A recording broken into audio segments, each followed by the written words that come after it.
সব কটা পচামাল গিয়ে বিজেপির নেতা হয়েছে। দেখুন আজকে বিজেপির সামনে যে কটাকে দেখেন সব কটা এক্স তৃণমূল। বিজেপির বর্তমান সব নেতা নাকি এক্স তৃণমূল। এক এক করে নাম ধরে বললেন তৃণমূলের দেবাংশু ভট্টাচার্য। বললেন বাংলায় কোনো অরিজিনাল নেতা নেই বিজেপির। উপরের নেতা সব তৃণমূলের প্রাক্তন, নিচু তলায় সব সিপিএম এর বাহিনী। অন্য প্রসঙ্গে দেবাংশু বলেন বিজেপি রাজনৈতিক মঞ্চে ভগবানকে টেনে এনেছে। মমতা ব্যানার্জি রাজনীতিকে ধর্মের ঊর্ধ্বে রেখেছেন। নতুন বিজেপির লোক কটা, চোখ বন্ধ করে ভাবুন বিজেপির কয়েকটা মুখ। এক নম্বর শুভেন্দু, প্রাক্তন তৃণমূল। ধরুন ওই শঙ্কুদেব চেঁচায় তৃণমূল। ওদিকে এই যে স্বজন ঘোষরা টিভিতে এসে চেঁচায় তৃণমূল। সৌমিত্র খাঁ বিষ্ণুপুরের এমপি তৃণমূল, নিশি তৃণমূল। তো বিজেপির কি বাংলার মাটিতে কোনো অরিজিনাল প্রোডাক্ট নেই? বিজেপির সিস্টেমটা কি? ওপরের নেতা হচ্ছে তৃণমূলের প্রাক্তন আর নিচের কর্মী হচ্ছে সিপিএম এর হারমাদদের ব্যাটাগুলো। আপনি দেখুন পাড়ায় পাড়ায় বিজেপি কারা করছে? যাদের বাবা একসময় ইনকিলাব জিন্দাবাদ বলতো তাদের ছেলেরা এখন জয় শ্রীরাম বলে বিজেপি করছে। ওই সেটআপ। আর জয় শ্রীরাম বলতে মনে পড়লো আপনার মায়েরা অদ্ভুত ব্যাপার ভেবে দেখুন, রামচন্দ্র তো মন্দিরে আছেন, আমরা পুজো করি, আরাধনা করি।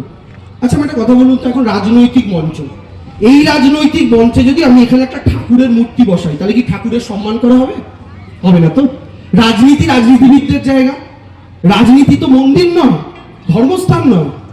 মন্দিরে গিয়ে আমরা পুজো করবো সকালবেলা, ভগবানকে প্রার্থনা করে বেরোবো, ভগবান আজকের দিনটা যেন আমার ভালো যায়, আমি মানুষের কাজটা যেন ভালো করে করতে পারি।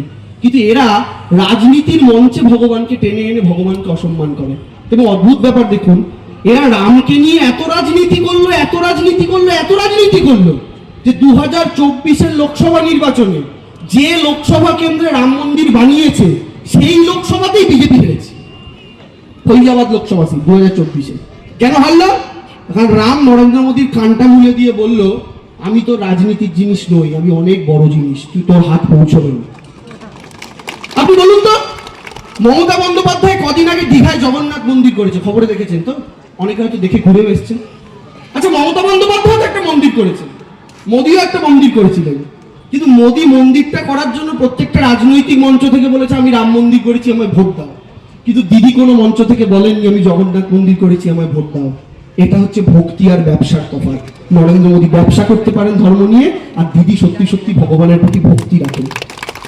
এই যে আপনাদের এখানে দুর্গাপুজোটা হচ্ছে, দিদি উদ্বোধন করেন তো, দিদি উদ্বোধন করেন এই দুর্গাপুজো, আজকে থেকে করছেন না। গোটা পশ্চিমবাংলার প্রচুর পুজো যবে থেকে ক্ষমতা এসছেন দিদি উদ্বোধন করেন। দিদি প্রায় 500-700 কাছাকাছি পুজো উদ্বোধন করেন প্রত্যেকবার। মানে আমি ওইখানকার কথা বলি যেটা ফিজিক্যালি করেন। আর মমতা বন্দ্যোপাধ্যায় বলেননি এই দেখো আমি হিন্দুদের পুজো উদ্বোধন করছি, হিন্দুরা ভোট দাও।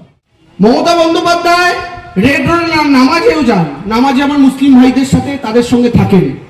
আবার সেই রেড রোডে টিভিতে আপনারা দেখেন প্রত্যেক বছর দুর্গাপুজোর শেষে মা দুর্গার কার্নিভ্যাল হয়, সব মায়ের মূর্তি একে একে যাচ্ছে, দিদি বসে রয়েছেন, সেটাও তো আপনারা টিভিতে দেখেন। আবার এই মমতা বন্দ্যোপাধ্যায় প্রত্যেক বছর 25শে ডিসেম্বর চার্চে গিয়ে যীশু খ্রিস্টের জন্মদিন উপলক্ষে খ্রিস্টান ভাইদের সাথে আনন্দ